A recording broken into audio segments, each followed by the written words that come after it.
Welcome back to the Watch List. I'm Nicole Petalides. Glad you're with us. We're talking fixed income ETFs. In fact, already broke a calendar record for asset category inflows this year. So what are some of the leading drivers and where do we stand now? We bring in Todd Rosenbluth, head of research at VettaFi. Thank you so much for being with us. I know people always want a balanced portfolio, and fixed income, something that drives them. Where did fixed income stand? You talked about a record inflows. What drove that, and would that continue?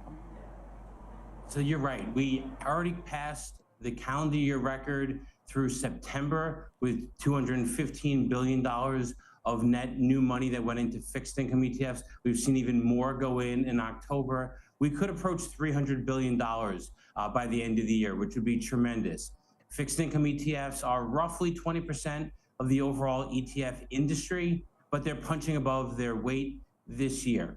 We're seeing investors, advisors, take more control over their fixed income exposure, targeting the exposure to take advantage of the rate environment, to take advantage of the credit environment, and they're leaning heavily into actively managed fixed income ETFs. Now, many folks have used active management in fixed income, but through mutual funds, but some of the leading firms are now offering ETFs for investors, for advisors to build their portfolios. It's really an exciting time.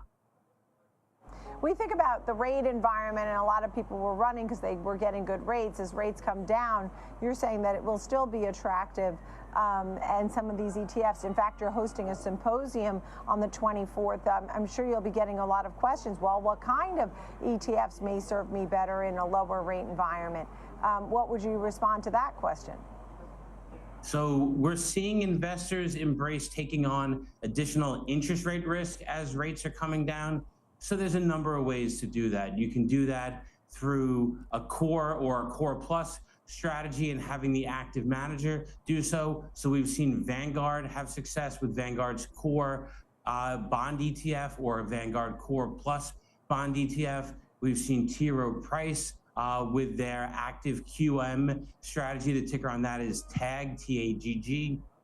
And we've also, of course, seen investors lean in to take advantage even in short-term strategies. So they're going a little bit further out with fixed income strategies. So PIMCO has had a broad suite of active fixed income ETFs.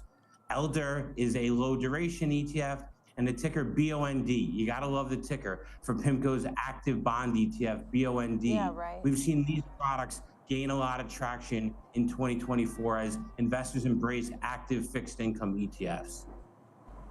It's amazing how you talk about the record inflows. I mean, of course, people were running to catch rates. That I understand. But are people just more likely to invest more as people are becoming more educated decade after decade? They realize that an invested dollar is the better way to go. Are we finding that the inflows just across the board are improved over whatever, year over year or 10 years or however you're measuring them?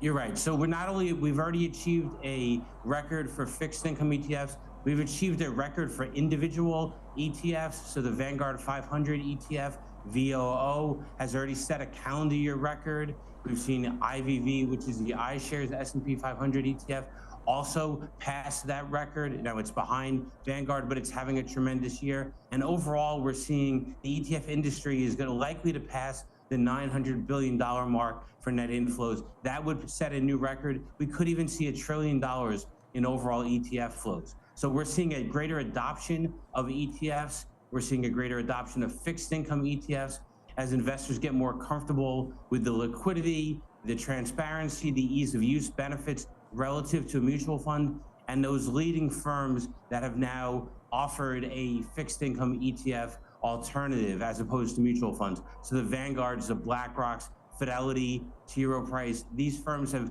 increasingly focused on ETFs to gain share, and we think they're going to continue to have success in 2025. And the fee basis could sometimes be more favorable for the investor, right? An ETF over, let's say, a mutual fund or something else?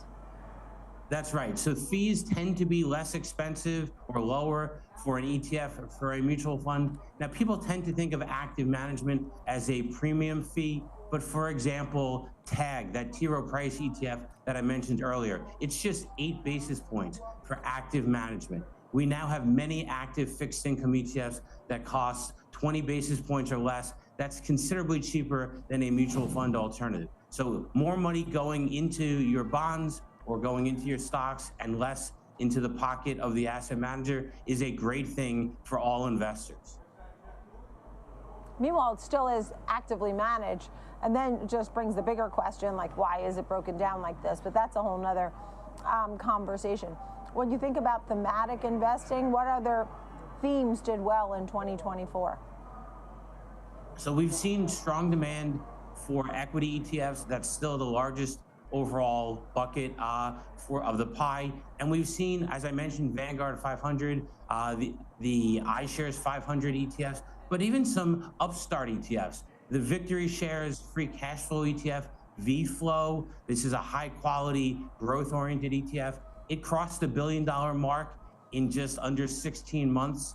So that's really exciting to see new entrants and even index-based or smart beta strategies have success. So there's a lot of opportunities for newer players that are entering the marketplace to raise their visibility, and we're excited to help tell those stories.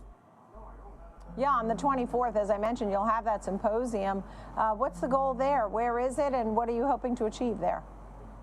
Yeah, so thanks for giving me the another opportunity. This is a virtual event. Folks can go to etftrends.com to sign up for the Q4 Fixed Income Symposium on October 24th. 3 hours of content. Myself and some of my peers are going to have conversations with Vanguard and T. Rowe Price, Fidelity, American Century, Bond Blocks, PIMCO. I could name the dozen or so different asset management partners that we're working with. It's going to be a great event. I hope folks sign up at etftrends.com for the Q4 Fixed Income Symposium.